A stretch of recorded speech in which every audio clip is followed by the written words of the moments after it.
Discovery of electron, proton and neutron. जी हाँ दोस्तों, बिल्कुल सही सुना आपने। आज की वीडियो में हम डिस्कस करने वाले हैं डिस्कवरी ऑफ इलेक्ट्रॉन्स, प्रोटॉन्स और न्यूट्रॉन्स। दोस्तों नमस्कार, मैं हूं कल्याण सिंह चंदेल और आप देख रहे हैं साइंटिफिक नॉलेज यूट्यूब चैनल। आज की इस वीडियो में हम बात करेंगे class 9 chapter number 4 structure of atom का पार्ट फर्स्ट। और फर्स्ट पार्ट में हम डिस्कस करेंगे डिस्कवरी ऑफ इलेक्ट्रॉन्स, प्रोटॉन्स और न्यूट्रॉन्स। इस चैप्टर को टोटल हम 5 लेक्चर्स में कंप्लीट करेंगे। फर्स्ट लेक्चर में हम बात करेंगे discovery of electron, proton and neutron. Second lecture में हम बात करेंगे एटॉमिक मॉडल्स की, जिसमें आपके रदरफोर्ड के एटॉमिक मॉडल्स मेन रहेंगे। और लास्ट लेक्चर में हम बात करेंगे कुछ important topics like distribution of electrons, isotopes, isobars and their application.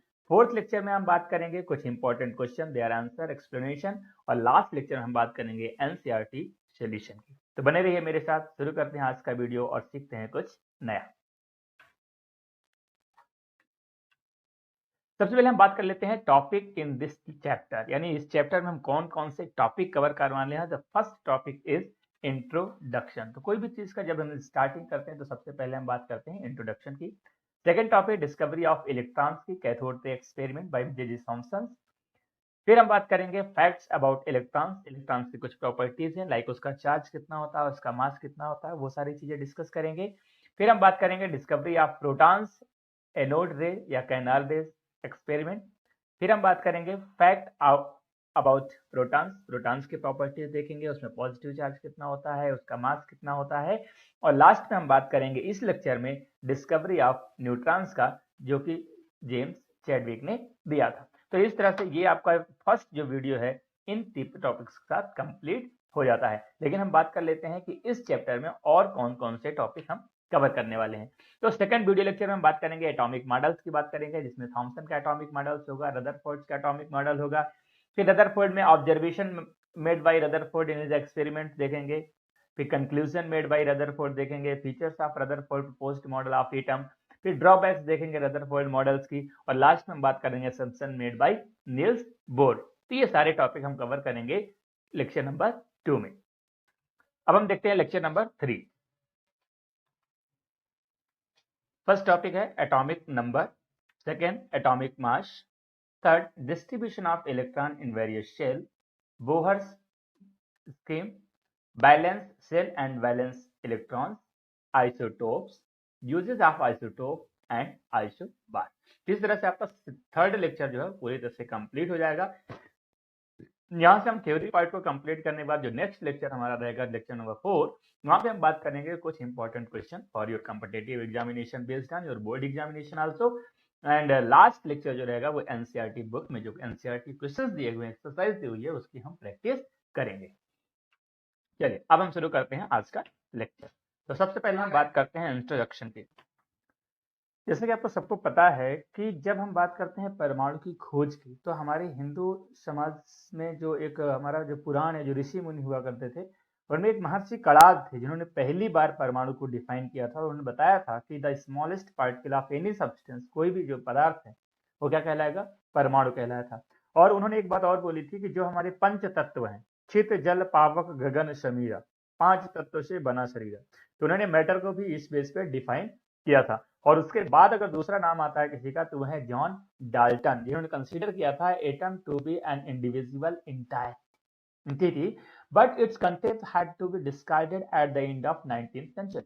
यानी डाल्टन ने बताया था कि जो परमाणु होता है, एटम्स होता है, वो सबसे छोटा पार्टिकल्स तो होता ही, साथ ही साथ इनडिविजिबल होता है, यानी उसके टुकड़े नहीं किए जा सकते, वो छोटा नहीं हो सकता है, जितना है उतना ही रह सकता है, तो टुकड़े नहीं किए जा सकते। लेकिन जैसे ही 19th सेंचुरी का एंड था, तो उस समय इसको डिस्कार्डेड कर दिया था, समाप्त कर दिया था, खत्म कर दिया गया था, कि गलत साबित कर दिया गया था।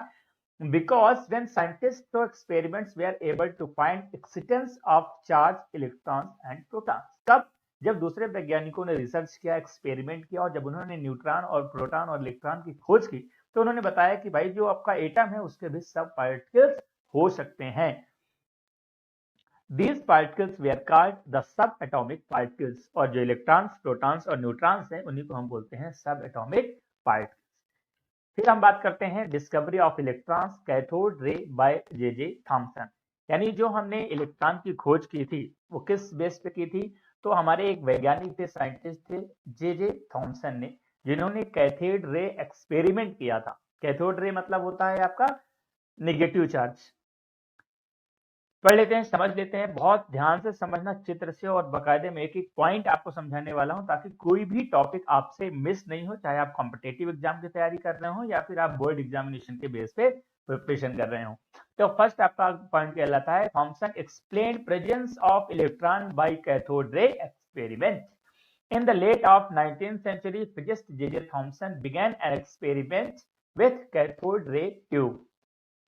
Cathode ray tube are sealed glass tube from which most of air has been evacuated, and a high voltage is applied across two electrons at one end of the tube, which causes a beam of particles to flow for the cathode, the negatively charged particles, and from to the anode, the positively charged particles. मतलब simple सा ये है कि जब 19th century में एक physicist थे, भौतिकविद थे जे.जे. थॉमसन, उन्होंने एक एक्सपेरिमेंट किया था, और एक्सपेरिमेंट का उन्होंने नाम दिया था कैथोड रे ट्यूब एक्सपेरिमेंट। इसमें करते क्या है, एक ग्लास का ट्यूब लेते हैं, ग्लास के ट्यूब को पूरी तरह से सील पैक कर देते हैं, उसमें 2 इलेक्ट्रोड लगा देते हैं और वहां पर वैक्यूम क्रिएट कर देते हैं, यानी उसके अंदर जितनी भी एयर होती है उसको बाहर निकाल देते हैं, और एक हाई वोल्टेज से कनेक्ट करते हैं। जैसे कनेक्ट करते हैं तो वो देखते हैं कि जो नेगेटिवली चार्ज पार्टिकल्स हैं वो किस तरफ जा रहे हैं, पॉजिटिवली चार्ज पार्टिकल्स की तरफ मूव करते हैं, और इससे वो प्रूव करते हैं कि यहाँ पर इलेक्ट्रॉन्स के पार्टिकल्स हैं। The tubes are called cathode ray tube because the particles beam of cathode ray originated at the cathode, and the ray can be detected by pinching a material known as phosphorus into the far end of the tube beyond the anode, and the phosphorus spark or emit light when impaired by the cathode ray.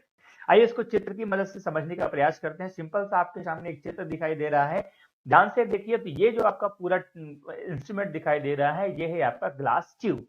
Glass tube में क्या क्या चीजें हैं, मैं आपको सारी चीज define कर देता हूं। फर्स्ट हमारे पास 2 इलेक्ट्रोड्स हैं, एक आपका ए और सेकंड आपका बी। इन इलेक्ट्रोड्स को हम किससे कनेक्ट कर देते हैं, हाई वोल्टेज करंट से। ठीक है, ठीक है। यहां पर ये आपका नेगेटिव पार्टिकल्स है, और ये वाला जो बीच वाला है ये आपका क्या है, पॉजिटिव पार्टिकल्स है। इसको टर्मिनल से हम कनेक्ट करते हैं। जैसे हम कनेक्ट करते हैं तो नेगेटिव से पॉजिटिव की तरफ इस तरह से एक बीम जाती हुई दिखाई देती है, एक रे जाती हुई दिखाई देती है, और जो सेकंड आपका बी वाला इलेक्ट्रोड है उसके बीच में होल है, तो उस होल से सीधे वो पार्टिकल्स निकल के सीधे आगे निकल जाता है। जब आगे निकल जाता है तो यहाँ पर हमने एक सिस्टम क्या लगा रखा हुआ है, यहाँ पर हमने 2 येलो कलर की जो आपकी प्लेट दिखाई दे रही है, ये दोनों प्लेट हैं येलो कलर की, ये है आपका बैटरी से कनेक्टेड है, यानी पॉजिटिव और नेगेटिव टर्मिनल से।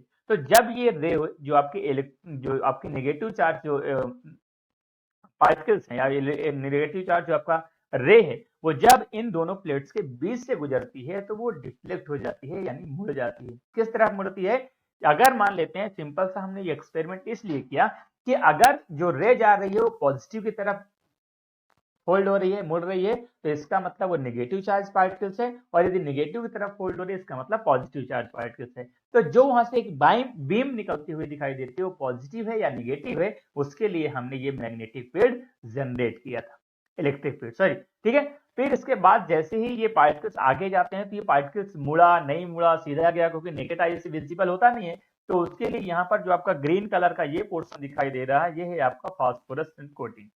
तो फास्फोरस से जैसे ही ये जाके टकराती है तो या तो स्पार्किंग दिखाई देती है या फिर लाइट ग्लो करने लगती है, लाइट इमिट होने लगती है। तो हमें पता चलता है कि जो यहाँ से लाइट गई थी, यहाँ पर जो इलेक्ट्रॉन्स गए थे या यहाँ पर जो बीम गई थी वो वहां से टकराती है। इसके थ्रू हमें पता चल जाता है कि वहां से जो पार्टिकल्स निकल रहे थे वो पार्टिकल्स किसके थे, इलेक्ट्रॉन्स के, या फिर कह सकते हैं नेगेटिवली चार्ज पार्टिकल्स जो कि इलेक्ट्रॉन कहलाते हैं। तो इस तरह से आपका किसका जे.जे. थॉमसन। फिर इसके निष्कर्ष क्या निकाला गया, तो test the properties of particles, जो पार्टिकल्स वहां से निकलते हैं उनको टेस्ट किया गया। Thomson place 2 positively charge electric plates, एक येलो कलर की जो प्लेट्स आपने देखी, एक ऊपर एक नीचे, around the cathode ray. The cathode ray was deflected away from the negatively charge, यानी जो नेगेटिव, आपको पता है कि पॉजिटिव एक दूसरे को डिफ्लेक्ट करते हैं, नेगेटिव एक दूसरे को डिफ्लेक्ट करते हैं, जबकि पॉजिटिव और नेगेटिव एक दूसरे को अट्रैक्ट करते हैं।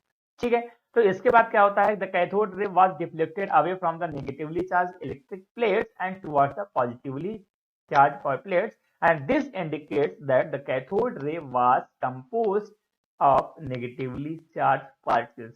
इससे स्पष्ट हो जाता है कि जो वहां से बीम जा रही है, जो रे जा रही है कैथोड की, वो क्या है, नेगेटिवली चार्ज पार्टिकल से बनी हुई। अब हम बात करते हैं फैक्ट्स अबाउट इलेक्ट्रॉन्स। जो इलेक्ट्रॉन्स के जो पार्टिकल्स हैं उनके क्या क्या फैक्ट्स हैं। तो पहला फैक्ट ये है कि चार्ज ऑन इलेक्ट्रॉन्स, यानी जो इलेक्ट्रॉन्स में चार्ज होता है वो कैसा होता है, कितना होता है। तो first point is negative charge. Negative symbol show करता है कि जो चार्ज है वो कैसा है, नेगेटिव चार्ज है। तो सिंपल से यू कैन से कि the charge of electrons is always negative. फिर सवाल उठता है कि भाई कितना होता है, तो होता है 1.6 इंटू 10⁻⁻19 कूलम। सेकेंड पॉइंट है मास ऑफ इलेक्ट्रॉन। मास अगर हम बात करें इलेक्ट्रॉन का कितना होता है, तो ये होता है 9.1 इंटू 10⁻31 kg। और अगर इसी को हमें ग्राम में दिखाना हो तो ये हो जाएगा 34 kg। ये थोड़ा सा डिफरेंट होता है। तो कभी कभी आपके एग्जाम में क्वेश्चन में दिया होता है कि mass of electron equal to 9.1 into 10⁻34 gram. तो ग्राम में सॉरी, यहाँ पर मिस्टेक मत करना कभी भी कि ग्राम में अगर रहेगा, किलोग्राम में रहेगा, तो यहाँ पर 3 का डिफरेंस आएगा। तो आपने 31 पर रखा है क्योंकि ये केजी में है। अगर यही तो ग्राम में हमें दिखाना होगा तो ये हो जाएगा आपका 20H। चलिए आगे हम बात करते हैं डिस्कवरी ऑफ प्रोटॉन्स। अब हम प्रोटॉन की खोज की बात करते हैं कि जो प्रोटॉन पार्टिकल्स है उसकी डिस्कवरी कैसे हुई थी। ये किया था बाय ई गोल्डस्टीन। हमेशा यहाँ पर कंफ्यूजन मत पालना कि प्रोटॉन की खोज किसने की थी। तो आपके पास दो ऑप्शंस आते हैं, एक आपका गोल्डस्टीन और दूसरा आपका रदरफोर्ड। तो रदरफोर्ड ने भी एक्सपेरिमेंट किया था, वो भी हम पढ़ेंगे, लेकिन सबसे पहले जो प्रेडिक्शन था, एक्सपेरिमेंट था, वो किसका था, गोल्डस्टीन का था। तो first point is these are the also known as canal rays, यानी जो आपकी एनोड रे होती है उनको हम कैनाल रे भी कहते हैं। तो ये एक पॉइंट का क्वेश्चन बन सकता है, इसको हमेशा ध्यान रखेंगे। Second point is this experiment help in the discovery of protons. और ये जो पार्टिकल्स है, जो कैनाल रेस है, वो प्रोटॉन की डिस्कवरी में हेल्प करती हैं। ऑपरेटर्स कौन कौन से यूज होने वाले इस एक्सपेरिमेंट में। पहला, a discharge tube was taken in which there were 2 electrodes, anode positive and cathode negative. यानी आपको क्या लेना है, एक डिस्चार्ज ट्यूब लेना है और उसमें 2 इलेक्ट्रोड लगाने हैं, एक एनोड यानी पॉजिटिवली चार्ज, एक कैथोड यानी negatively charge. The tube was filled with N inert gas. और उस ट्यूब को हमें कैसे भरना है, इनर्ट गैस। इनर्ट गैस मतलब जो भी अक्रिय गैस होती है। अक्रिय गैस मींस जिसका वैलेंसी 0 होता है, जो किसी के साथ रिएक्ट नहीं करती। For example helium, argon, neon, krypton, xenon, radon etcetera. Second है a perforated of porous cathode was used and a layer of zinc sulfide was placed at the back of the cathode। यहाँ पर थोड़ा सा difference ये है कि जब हमने आपका फर्स्ट एक्सपेरिमेंट किया था कैथोड रेज का, तो वहां पर हमने फास्फोरस यूज किया था और यहाँ पर हम यूज कर रहे हैं जिंक सल्फाइड। क्लियर है। चलिए, there was vacuum pump in the tube. Tube में एक वैक्यूम पंप लगाते हैं ताकि हम उसके अंदर की जो भी हवा है उसको रिमूव करके बाहर निकाल दें। हाई वोल्टेज करंट कितना है, 5000 volt to 10,000 volt was allowed to flow through the system. उस सिस्टम में पॉजिटिव और नेगेटिव जो टर्मिनल्स हैं, जो इलेक्ट्रोड्स हैं, वहां पर हमें करंट फ्लो करना है कितना, हाई वोल्टेज, लगभग 5000 से 10,000 वोल्ट के बीच में। It was observe that when the gas was at 1 atm। यहाँ पर जो ऑब्जर्वेशन में आता है वो ये आता है कि यदि जो ट्यूब है, ट्यूब के अंदर जो एयर है, उस एयर का यदि मान लेते हैं कि उसका जो प्रेशर है, एटमॉस्फेरिक प्रेशर है, वो 1 है, तो वहां पर कुछ भी आपको दिखाई नहीं देता है। लेकिन अगर हम बात करें उसमें कि when the pressure was decreased inside the tube, a glow could be seen at the back side of the cathode.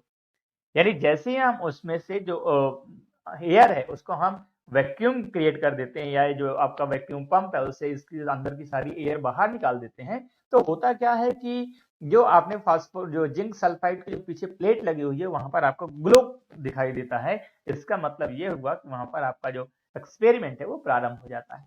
तो सिंपली अगर यहाँ ध्यान से देखेंगे तो आपके पास दो चीजें हैं।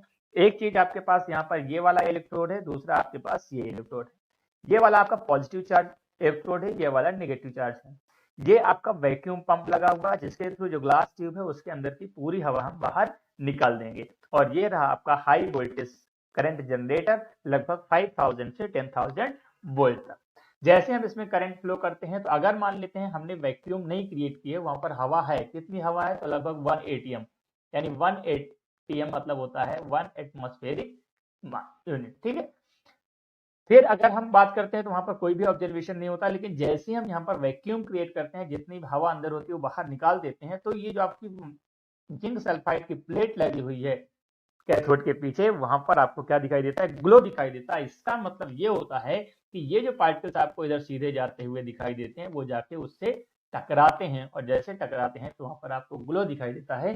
क्योंकि नॉर्मली तौर पर अगर हम बात करें तो ये जो पॉजिटिव और निगेटिव चार्ज होते हैं, जो बीम होती है, जो रेज होती हैं, ये विजिबल नहीं होती हैं, लेकिन जैसे ही ये वहां पर आती हैं तो रेड ग्लो आपको दिखाई देता है। अब इसके बाद कई सारी चीजें आती हैं, जैसे मान लेते हैं, अगर हम मान लेते हैं अगर हमें चेक करना है कि पॉजिटिवली चार्ज है कि नेगेटिव चार्ज है, तो सिंपल सा एक प्लेट यहाँ पर लगा देंगे, एक प्लेट यहाँ से लगा देंगे, और इसको हम एक बैटरी से कनेक्ट कर देंगे। तो जैसे ये रे इसके पास से गुजरेंगे, अगर ये पॉजिटिव की तरफ रिफ्लेक्ट होती है तो इसका मतलब वो नेगेटिव चार्ज है, और अगर नेगेटिव की तरफ रिफ्लेक्ट होती है इसका मतलब पॉजिटिव चार्ज, ठीक है। तो ये पॉजिटिव चार्ज है, पॉजिटिव चार्ज क्या होते हैं, प्रोटॉन्स।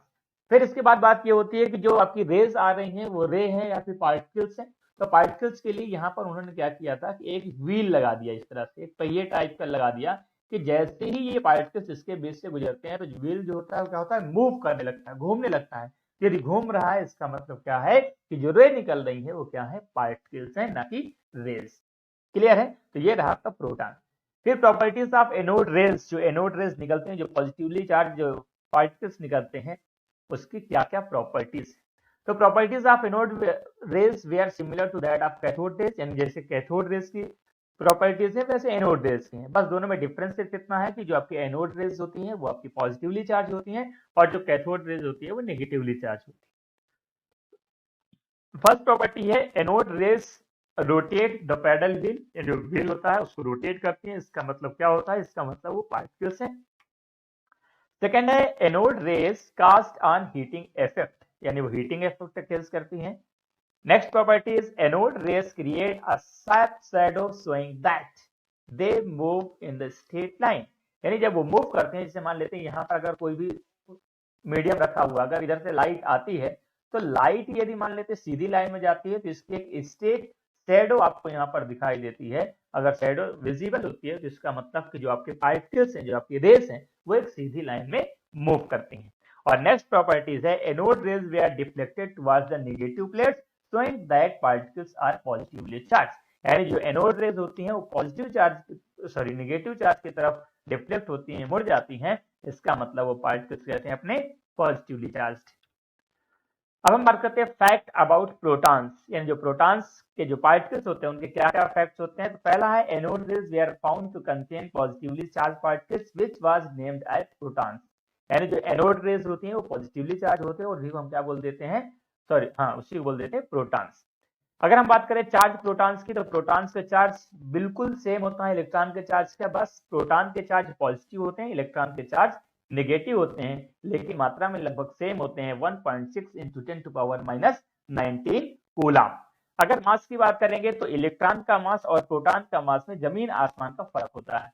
वहां पर आपने देखा था कितना, 10 टू पावर माइनस 31 किलोग्राम। ध्यान से देखो, यहाँ पर दोनों चीजें मैं आपको बता देता हूं कि यदि हम कभी भी बात करते हैं किलोग्राम की या ग्राम की, तो यहाँ पर मास दिया हुआ है 10 टू पावर माइनस 24 ग्राम। अगर इसको किलोग्राम में कन्वर्ट करेंगे तो हो जाएगा 10 टू पावर 20 माइनस 27 किलोग्राम। तो उसी तरह जब इलेक्ट्रॉन की बात कर रहे थे वहां लिखा था 10 टू पावर माइनस 31 किलोग्राम, अगर उसको ग्राम में कन्वर्ट करेंगे तो हो जाएगा 10 टू पावर माइनस 28 ग्राम। ठीक है, तो ये हमेशा ध्यान रखना। फिर हम बात करते हैं मास ऑफ प्रोटॉन। प्रोटॉन और इलेक्ट्रॉन के मास में डिफरेंस कितना का होता है, तो वो होता है समथिंग 1840 या कहीं कहीं पर 1836 भी लिखा होता है, या फिर सिंपली शब्दों में कह सकते हैं कि इलेक्ट्रॉन का मास प्रोटॉन के मास से लगभग 1840 गुना कम होता है, या प्रोटॉन का मास इलेक्ट्रॉन से लगभग 1840 गुना ज्यादा होता है, ज्यादा टाइम होता है। ठीक है, और इसीलिए जब भी हम बात करते हैं एटॉमिक मास की बात करते हैं तो एटॉमिक मास में हम इलेक्ट्रॉन को नहीं कंटेन करते, क्योंकि इलेक्ट्रॉन्स का जो मास होता है वो लगभग नेग्लिजिबल होता है, बिल्कुल कम होता है। ठीक है, चलिए आगे देखते हैं। अब हम बात करते हैं discovery of neutrons by James Chadwick, यानी जो न्यूट्रॉन्स की जो डिस्कवरी हुई थी वो किसने किया था, वो जेम्स चैडविक ने किया था।